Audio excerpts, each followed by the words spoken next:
Welcome to the deep dive. Before we jump into anything today, I just want to warmly welcome you and say, may God deeply bless your day and your entire week ahead. We are so thrilled you're here joining us. Yes, thank you for tuning in.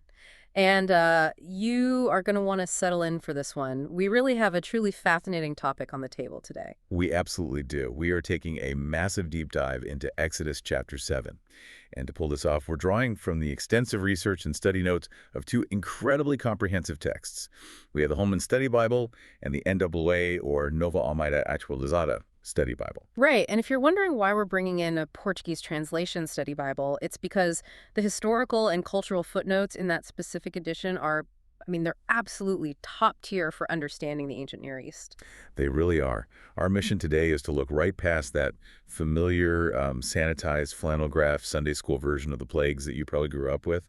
We're going to uncover the intense cultural, linguistic, and theological showdown that is actually happening between Yahweh and the gods of Egypt. Because it really isn't just a story about flashy magic tricks. Not at all. It is a highly strategic, totally calculated dismantling of an entire ancient worldview.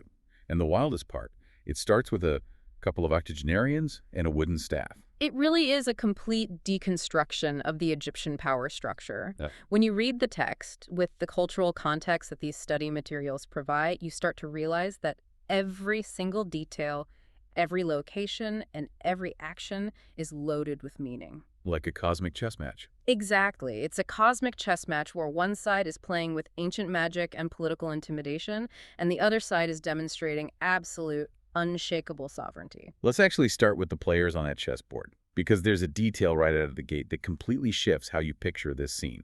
According to the historical timelines, Moses is 80 years old, and his brother Aaron is 83, when they finally walk into the royal court to speak to Pharaoh. Which definitely shatters that robust, young action hero image we get from the movies.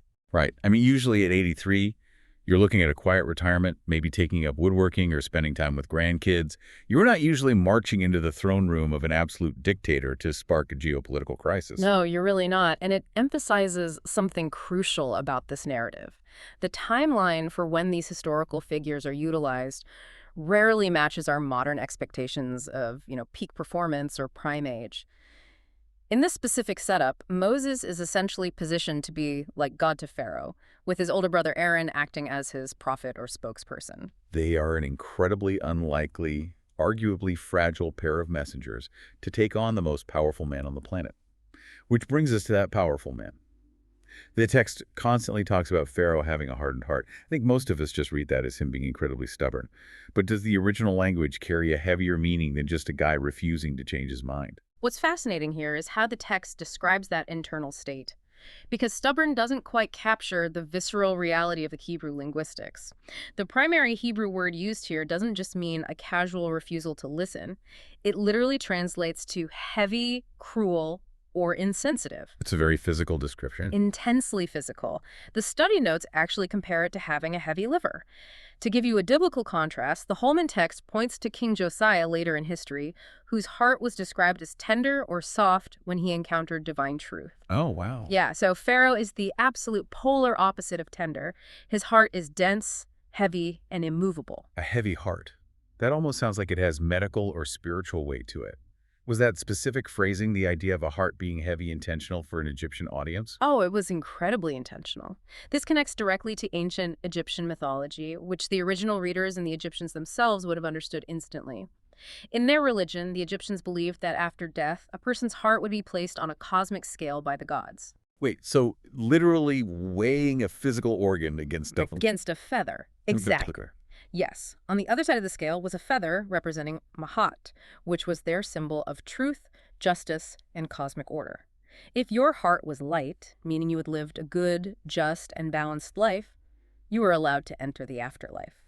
But if your heart was heavy... If your heart was heavy with sin, injustice, and cruelty, the scale would tip. And if it tipped, your heart would be devoured by a terrifying deity, completely erasing you from existence. So when this narrative repeatedly emphasizes that Pharaoh's heart is heavy, it's making a profound, almost subversive theological point using Egypt's own religious language. That is wild. It's essentially declaring that by his own culture standard, Pharaoh's already condemned. He's weighed down by his own sin and his cruel oppression of the Hebrews. Precisely. Before a single plague even hits, the text is announcing that the ultimate judge of Egypt has already weighed Pharaoh's heart, and it has spectacularly failed the test of Ma'at. Okay, let's unpack this first actual confrontation because the visuals here are stunning. Moses and Aaron step into the royal court. Aaron takes his wooden staff and throws it down on the ground, and it becomes a serpent. But the English translations might be giving us a very underwhelming mental image here, right? We're not talking about a little garden snake slithering across the marble floor. Not at all. The Hebrew word used in this specific encounter is tannin, and tannin is highly specific. It doesn't just mean a standard land snake or a viper. The historical and linguistic context clarifies that it refers to a large aquatic reptile. Given the setting in Egypt, scholars are almost universally pointing to a crocodile. A crocodile. So Aaron throws down a stick, and suddenly there's a massive thrashing crocodile right there in the middle of Pharaoh's throne room. That completely changes the intensity of the scene. But why a crocodile? Is it just to be as intimidating as possible, or is there a cultural reason? It's deeply cultural. In Egyptian art, religion, and magic, serpents and crocodiles were the absolute prominent symbols of royal protection and danger to the enemies of the state. Pharaoh literally wore the uraeus, the rearing cobra, on his crown to symbolize his divine authority and his readiness to strike down anyone who opposed him. Right, you always see that on the sarcophagi. Exactly. Furthermore, crocodiles were worshipped as manifestations of the god Sobek, representing pharaonic power, fertility, and military prowess. By turning the staff into a tannin, Aaron is taking the very symbol of Pharaoh's unassailable power and manifesting it right in front of him, but showing that it is entirely controlled by the God of the Hebrews. But I have to stop you there because the story takes a weird turn. Pharaoh's wise men and sorcerers step up, and they duplicate the feat. They throw down their staffs, and they also become crocodiles. How on earth do Pharaoh's guys just casually duplicate that? Was this mass hypnosis, or are the sources implying actual dark magic was at play here? That's a debate that scholars have wrestled with for centuries. Some argue it was an elaborate sleight of hand. Snake charmers were known to put cobras into a catatonic state, so they looked like rigid sticks until they were thrown down. However, the cultural context suggests something darker. Like what? We actually have an ancient Egyptian document called the Papyrus Westcar. It's a real historical text that contains stories of an Egyptian priest using occult magic to bring a little wax crocodile to life, specifically to attack someone. Seriously, a wax crocodile? Yes. So this idea of conjuring reptiles was a very well-known, documented part of the Egyptian magical repertoire. They were playing to their own cultural strengths, relying on the dark arts they believed gave their empire its power. So they throw down their staff, they conjure their own reptiles, and it looks like a stalemate. But that's not where the scene ends. No, the climax of the scene isn't the duplication, it's the consumption. Aaron's staff, his tannin, turns and completely swallows the staffs of the Egyptian magicians. This is the crucial aha moment of the encounter. Swallowing, in ancient Near Eastern thought, was the ultimate symbol of total victory and complete consumption. It's a direct, undeniable statement of supreme authority. The ancient magic of Egypt wasn't just beaten, it was literally devoured on the throne room floor. I am just trying to hold that image in my mind. The ultimate symbol of Egyptian dominance, getting eaten alive in front of the entire court. You would think that would be enough to make anyone pause. But incredibly, as we discussed with that heavy heart concept, Pharaoh doesn't blink. He refuses to listen. Which leads us right into the first official plague. Here's where it gets really interesting. God tells Moses to go out in the morning and wait for Pharaoh by the edge of the Nile River. Why the morning? Why by the river? This doesn't seem like a casual morning stroll for the king of Egypt. It absolutely wasn't casual. Historical records suggest Pharaoh was likely heading down to the water for a morning religious ritual or a sacred ceremonial bathing routine. This isn't Moses scheduling a private meeting in a royal office. This is a highly public, highly disruptive confrontation at the most sacred site in the entire nation. Because the Nile was everything to them. The Nile was the absolute lifeblood of Egypt. It didn't just provide water, it provided the silt that made agriculture possible in a desert. They literally worshipped the river itself as a deity named Hapi, who is believed to provide fertility and life to the nation. By striking the Nile, Moses is striking the very source of their economic and spiritual existence. And the scale of this strike is just staggering.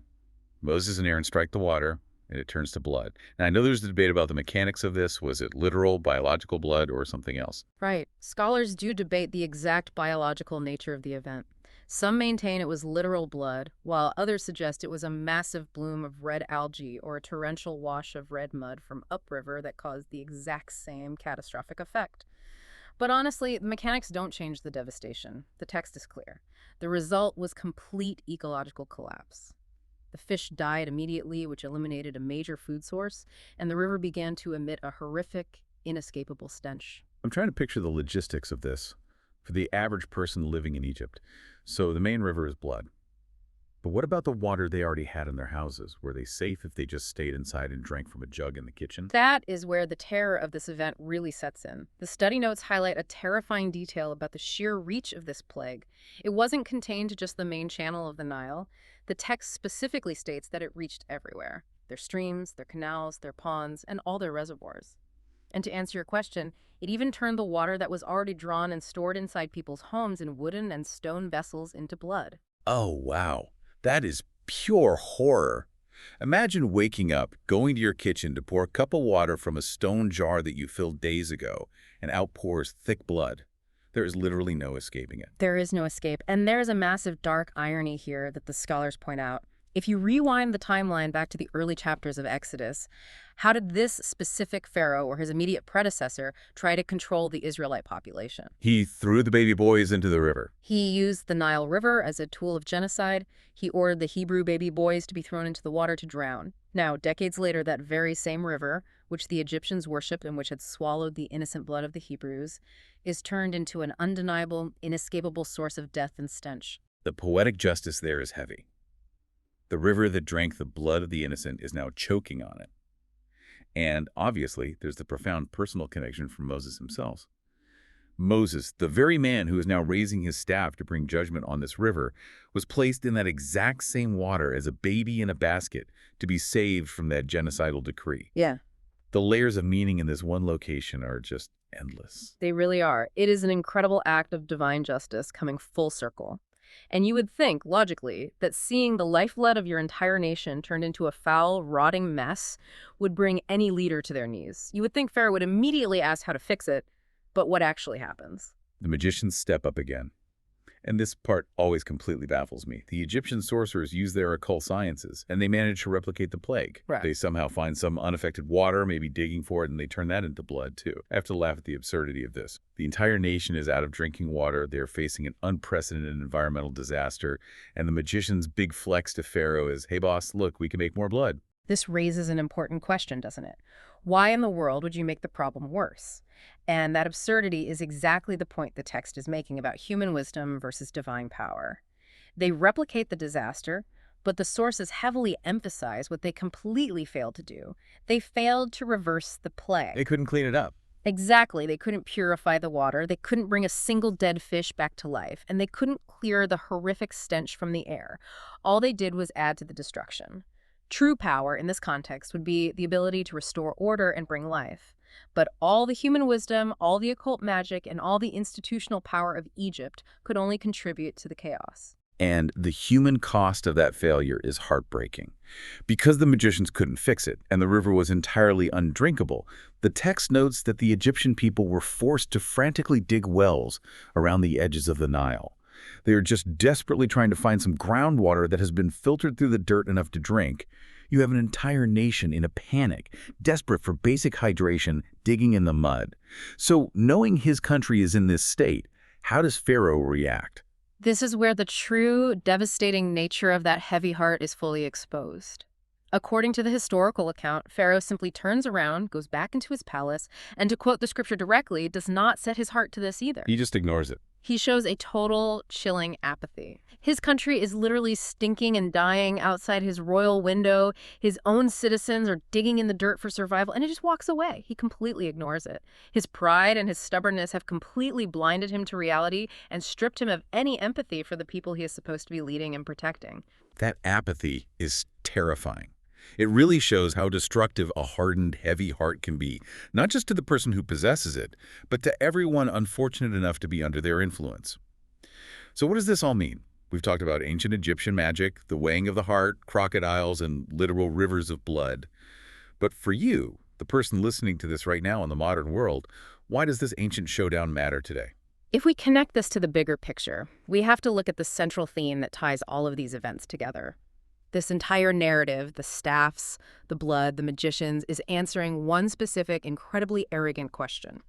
Earlier in the story, when Moses first arrived in court, Pharaoh mocked him and asked, "Who is the Lord that I should obey his voice? I do not know the Lord." Right, he completely dismissed him. Exactly. And everything happening in chapter 7 is God's terrifyingly clear, systematic answer to that question. The NAA notes emphasize that the repeated phrase throughout these texts is, "The Egyptians will know that I am the Lord." These events aren't just random punishments, they are fundamentally an act of God's self-revelation. He is systematically proving step by step that the gods of Egypt are powerless fictions, that human magic is an illusion, and that he alone is sovereign over creation, over human rulers, and over life itself. I think that is the absolute core of it. We might not be dealing with literal pharaohs or literal rivers of blood today, but it really challenges you to consider the Niles in your own life. What are the things that our modern society relies on for absolute security, for identity, for our very survival? We have our own complex systems, our global economies, our supply chains, and our technologies that we almost worship as infallible.